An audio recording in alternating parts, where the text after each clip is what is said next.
संजय उवाच इति अर्जुनं वासुदेवस्तथा उक्त्वा स्वकं रूपं दर्शयामास भूयः आश्वास्याम् आस च भीतमेनं भूत्वा पुनः सौम्यव पुर महात्मा।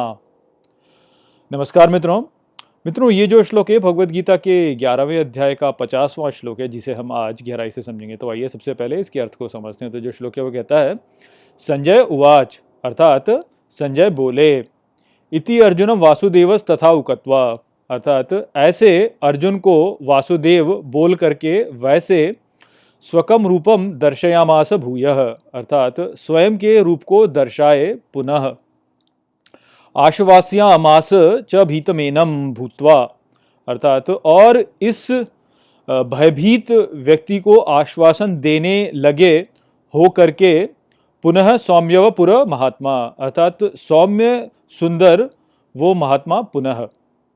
तो यहाँ पर इस श्लोक में संजय धृतराष्ट्र से कह रहे हैं और वो ये कह रहे हैं कि अर्जुन को जो उन्होंने पिछले श्लोकों में कहा है वो कह करके अपने परम रूप को दर्शा करके वे पुनः अपने सौम्य रूप में प्रकट हो गए।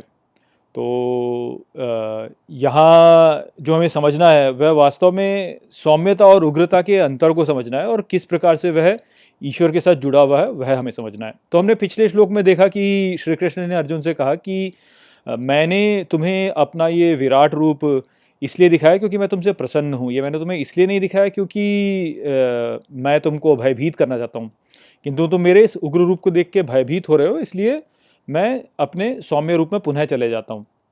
और फिर यहाँ पे इस श्लोक में संजय कह रहे हैं कि श्री कृष्ण पुनः अपने सौम्य रूप में आ गए।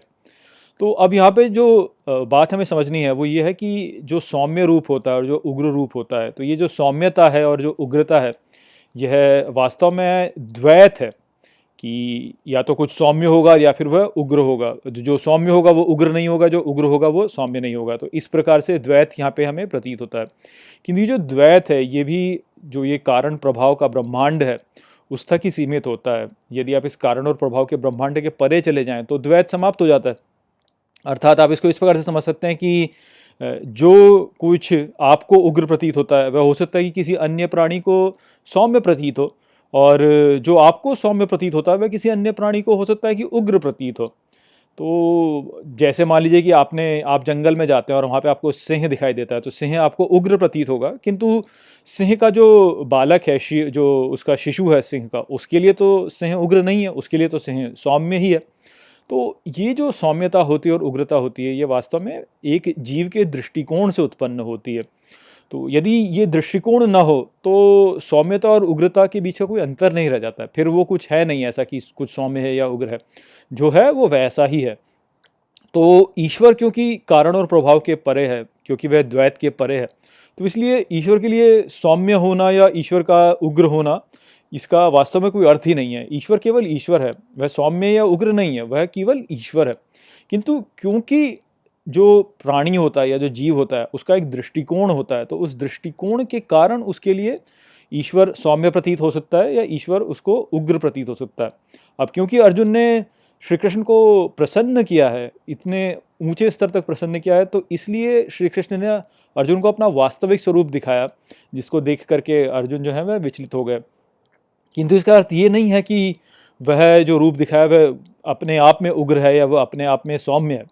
केवल अर्जुन के दृष्टिकोण से ऐसा है कि वह उग्र से प्रतीत होता है या सौम्य प्रतीत होता है। तो ये जो बात है ये हमको यहाँ पे समझनी है कि सौम्य होना या उग्र होना ये केवल हमारे दृष्टिकोण के द्वारा प्रक्षेपित हो रहा है।